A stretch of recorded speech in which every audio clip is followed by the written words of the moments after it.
नमस्कार। आज की बड़ी खबरों में आप सभी का स्वागत है और मैं हूं आपके साथ स्वाति शर्मा। भारतीय पुरातत्व सर्वेक्षण ने भगवान कृष्ण के शहर द्वारका के समुद्र में डूबे हुए अवशेषों की जांच करने के लिए एक जांच शुरू की है, जिसके बारे में माना जाता है कि द्वारका के कई पौराणिक अवशेष समुद्र में स्थित है। केरल में हुआ बड़ा घोटाला, जहां ठगे गए कई लोग।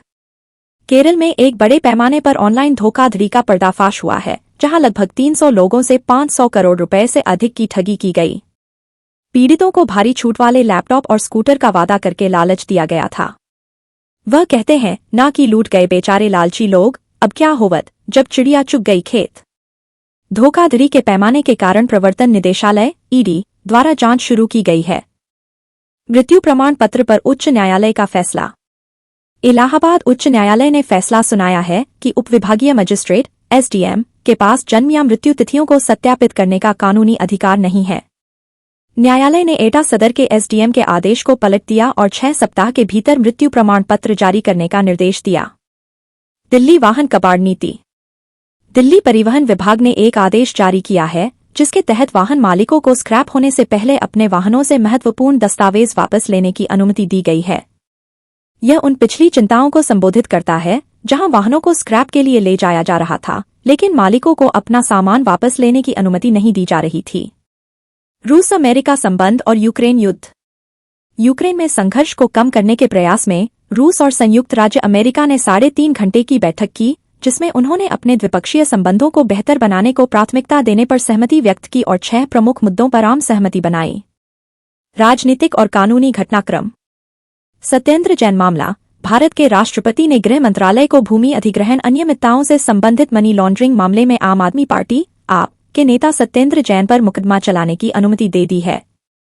इलाहाबाद उच्च न्यायालय की आलोचना। सर्वोच्च न्यायालय ने इलाहाबाद उच्च न्यायालय की आलोचना करते हुए कहा है कि उसे रणवीर इलाहाबाद के मामले में कार्रवाई करने की आवश्यकता है या उसकी जमानत की शर्तों से संबंधित परिणामों का सामना करना होगा। इलाहाबाद को जांच का अनुपालन करना है और मीडिया के सामने अपने विचार प्रस्तुत नहीं करने हैं, उन्हें अपना पासपोर्ट भी जमा करना होगा। यह अपडेट महत्वपूर्ण है क्योंकि इससे महत्वपूर्ण कानूनी परिणाम हो सकते हैं, जो इस बात पर निर्भर करता है कि न्यायालय ने इलाहाबाद उच्च न्यायालय को क्या कार्रवाई करने के लिए कहा है।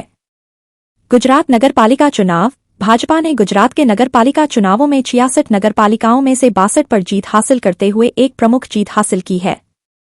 कांग्रेस पार्टी केवल 1 में जीती और आपने द्वारका में 2 वार्ड हासिल किए। महाराष्ट्र सुरक्षा में कमी। महाराष्ट्र सरकार ने शिंदे गुट के 20 विधायकों के सुरक्षा कवर (वाई श्रेणी) को घटा दिया है। कुछ भाजपा और एनसीपी विधायकों की सुरक्षा भी कम कर दी गई है।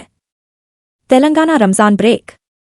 तेलंगाना सरकार ने रमजान के महीने के दौरान मुस्लिम सरकारी कर्मचारियों, शिक्षकों, संविदा कर्मचारियों, आउटसोर्सिंग कर्मचारियों और सार्वजनिक क्षेत्र के कर्मचारियों के लिए 1 घंटे पहले छुट्टी की घोषणा की है। भाजपा ने इस फैसले की आलोचना की है, सवाल किया है कि हिंदू त्योहारों के दौरान इसी तरह की रियायतें क्यों नहीं दी जाती हैं। महिंद्रा का विजन।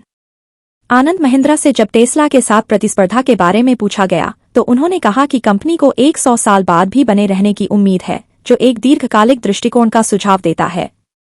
उत्तर प्रदेश दस्त विरोधी अभियान।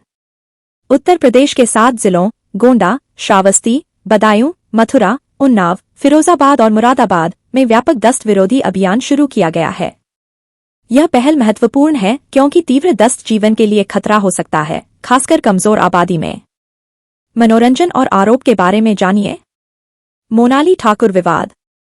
अभिनेत्री मोनाली ठाकुर ने निर्माता जितेंद्र नारायण सिंह, वसीम रिजवी द्वारा लगाए गए आरोपों का जवाब दिया है। रिजवी ने फिल्म निर्देशक सनोज मिश्रा पर एक आदिवासी परिवार का शोषण करने और ठाकुर को धोखा देने का आरोप लगाया। मिश्रा ने आरोपों से इनकार करते हुए कहा है कि फिल्म उद्योग शोषण के लिए जगह नहीं है। दिल्ली उच्च न्यायालय ने भारत का अंग्रेजी नाम इंडिया बदलने की याचिका पर सुनवाई टाल दी है। केंद्र सरकार को जवाब दाखिल करने के लिए समय दिया गया है। अगली सुनवाई 12 मार्च को होगी। एनईटी एमडीएस पंजीकरण शुरू, इंटर्नशिप अनिवार्य। एनईटी एमडीएस 2025 के लिए पंजीकरण शुरू हो गया है। परीक्षा 19 अप्रैल को होगी।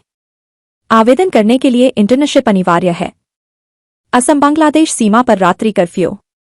असम में भारत बांग्लादेश सीमा पर रात्रि कर्फ्यू लगा दिया गया है। इसका उद्देश्य अवैध गतिविधियों पर लगाम लगाना है। शेयर बाजार में गिरावट जारी, बिग बुल भी बेबस। शेयर बाजार में गिरावट का दौर जारी है। दिग्गज निवेशकों को भी भारी नुकसान हुआ है। एक बिग बुल ने 140 दिनों में 81,000 करोड़ रुपए गंवा दिए हैं। पिछले 5 महीनों में शेयर बाजार में 10% से ज्यादा की गिरावट आई है। म्यूचुअल फंड निवेशकों को नुकसान। शेयर बाजार में लगातार गिरावट से म्यूचुअल फंड निवेशकों को भी नुकसान हुआ है। उनके पोर्टफोलियो का मूल्य घट गया है। जनवरी 2025 में 61 लाख से ज्यादा सिप खाते बंद हो गए। मवाना शुगर पर सेबी का एक्शन। सेबी ने मवाना शुगर पर 9 करोड़ रुपए का जुर्माना लगाया है। आज शेयर में भी उलटफेर देखने को मिल सकता है।